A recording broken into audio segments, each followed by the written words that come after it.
നേട്ടങ്ങളിലേക്ക് വീണ്ടും വാതിൽ തുറന്നു വിഴിഞ്ഞ ആഭ്യന്തര കയറ്റിറക്കുമതിക്ക് തുടക്കം. ലോകത്തിലേക്കുള്ള കേരളത്തിന്റെ വികസന കവാടമെന്ന് മുഖ്യമന്ത്രി.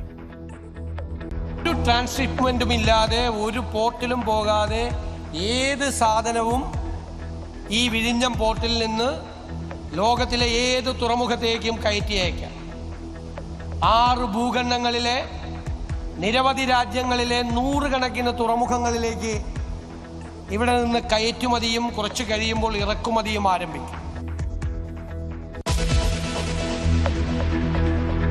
കരുവാറ്റ കൊലപാതകത്തിൽ മുഖ്യ ആസൂത്രക 13കാരി. പിടിക്കപ്പെട്ട കുട്ടികളെല്ലാം ലഹരി ഉപയോഗിക്കുന്നവർ. കൊല്ലപ്പെട്ട ശിവൻകുട്ടി ക്രൂരമർദ്ദനത്തിന് ഇരയായി എന്ന് പോസ്റ്റ്മോർട്ടം റിപ്പോർട്ട്.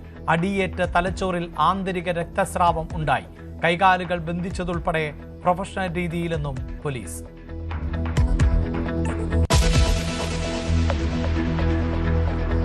മാസപ്പടിക്കേസിൽ വീണ്ടും ഇഡി റെയ്ഡ്. കോഴിക്കോട് ഉൾപ്പെടെ 8 കേന്ദ്രങ്ങളിൽ പരിശോധന. PA മുഹമ്മദ് റിയാസിന്റെ സുഹൃത്ത് നന്ദുലാലിന്റെ വീട്ടിലും തെരച്ചിൽ. രാഷ്ട്രീയ പ്രേരിതമെന്ന് CPM.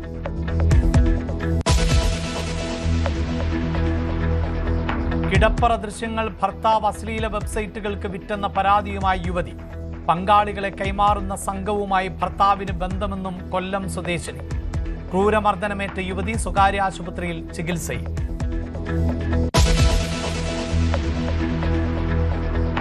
അർജുൻ ആയങ്കിക്കെതിരെ കാപ്പ ചുമത്താൻ നീക്കം. 23 ക്രിമിനൽ കേസുകളെന്ന് സിറ്റി പോലീസ് കമ്മീഷണറുടെ റിപ്പോർട്ട്. പരിശോധിച്ചു വരുന്നതായി കളക്ടർ.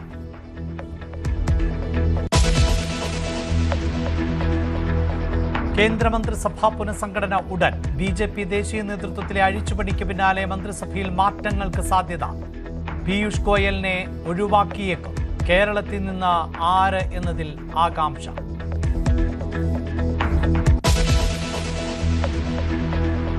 ഇന്ത്യയുടെ തെരഞ്ഞെടുപ്പ് സംവിധാനത്തെ വാനോളം പുകഴ്ത്തി അമേരിക്കൻ പ്രസിഡന്റ്. തെരഞ്ഞെടുപ്പ് രീതിയും വോട്ടർമാർക്കുള്ള ഫോട്ടോ പതിച്ച തിരിച്ചറിയൽ കാർഡും ഉൾപ്പെടെ പ്രശംസ. പരാമർശം മുഖ്യ തെരഞ്ഞെടുപ്പ് കമ്മീഷണർ ജ്ഞാനേഷ് കുമാറുമായി നടത്തിയ സംഭാഷണം ചൂണ്ടിക്കാട്ടി.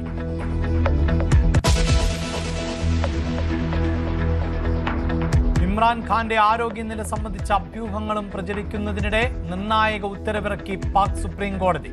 ഇമ്രാൻഖാനെ അടിയന്തരമായി ആശുപത്രിയിലേക്ക് മാറ്റണം. ആരോഗ്യ പ്രശ്നങ്ങളില്ലെന്ന സർക്കാർ വാദം കോടതി തള്ളി.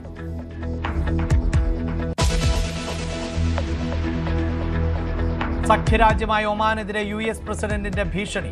ഇറാനുമായുള്ള ചർച്ചകൾക്ക് ഒമാൻ തടസ്സം നിന്നാൽ ബോംബിട്ട് തകർക്കുമെന്ന് ട്രംപ്. ഭീഷണി. ഹോർമൂസ് കടലിടുക്കിന്റെ നിയന്ത്രണം സംബന്ധിച്ച് ഒമാനും ഇറാനും തമ്മിൽ ചർച്ചകൾ പുരോഗമിക്കവേ